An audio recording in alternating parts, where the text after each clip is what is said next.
Yes. It says, Norm carries 46 clubs in his bag. Yeah, club sandwiches.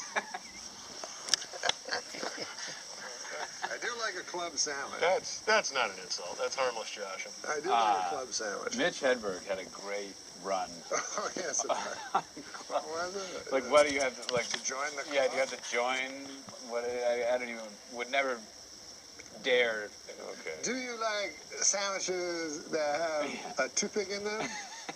Okay. With green and red cellophane? I do, too. Perhaps we should begin a club. I don't know what it was. Yeah. The Nixon Watergate, I have to hear that again. I would do it because they were carrying listening devices. Perhaps you could call them hearing devices. And wigs. Hey, what about this? Super Dave has been on the phone with me. Super Dave Osborne? The great Super Dave Osborne. Yes. And he's been on the phone while I'm trying to get ready to come out here. Yes, he keeps phoning me. That's what he does. And he goes, this is what you do. You walk out. You're wearing a pompadour. Okay. You just look at Jimmy. You don't say a thing for 5 minutes. This is why we never invite him back anymore. He says, let me ask you a question. It's 4th down and 1. You're at the 1 yard line. You have the choice. You can head it to O.J. Simpson, Jim Brown, or Emmett Smith. I'd go with Rosie O'Donnell.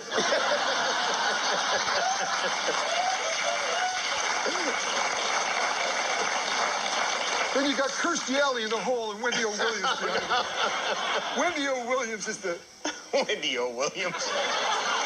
He's a punk singer or something, right? No, I think he meant Wendy Williams, but he said, Wendy O. Williams is the lone second. I think he was a little confused there. You like Rickles, right? I love Rickles, yeah. I did a movie with Rickles, right? Uh-huh. So it's so awesome. Dirty Work, right? Dirty Work, yeah. So it's so awesome. Like that. So it's so awesome. And so he couldn't remember now. He couldn't remember any lines, you know. So I'd go like I write something that I thought sounded like Rickles. Like I go, hey, say Don, say this to Artie Lang. You know, say Baskin Robbins called me today, and they're down to 3 flavors. You know. So then he goes, look at you. He goes, Baskins and Johnson called me today. He goes, and you know what they told me? They told me you ate all their ice cream. All the ice cream. Tubs and tubs of ice cream. And now, they don't. It's like 45 minutes.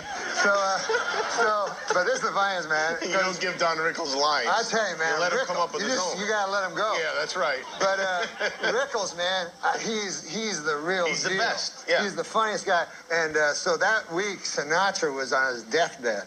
Frank Sinatra. Frank Sinatra, Rickles', close friend, Sure. you know. So at lunch, I was like, people were like, should we mention Sinatra? I don't think we should mention him, bum him out, you know. So, but then I said, I want to ask him, you know. So I said, hey, Frank, hey, Don, have you talked to Frank lately, you know? And he goes, yeah, I saw him last week. There was a lot of this.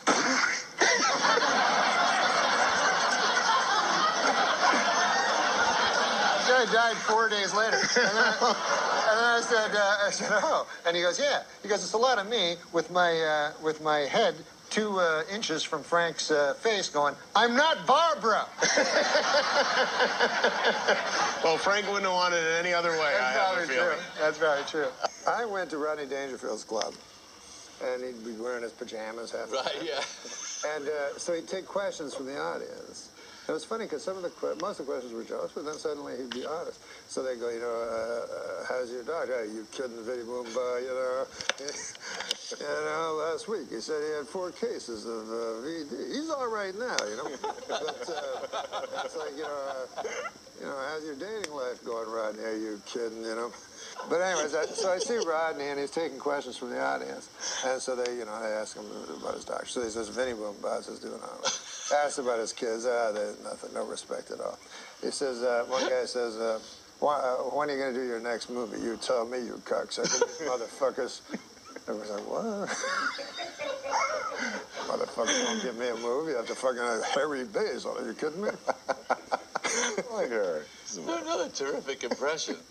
It was the day he got married. He stopped at the Improv to do a set. His wife was in a wedding dress, and he introduced us. Come on. Yeah, he said, they give a hand, I just got married, all right, okay? And the woman stands up in a fucking wedding dress, and everyone claps, and then he goes, she's no prize. He goes, she says, we have so much in common. I said, I don't like to suck dick. And now she sits down.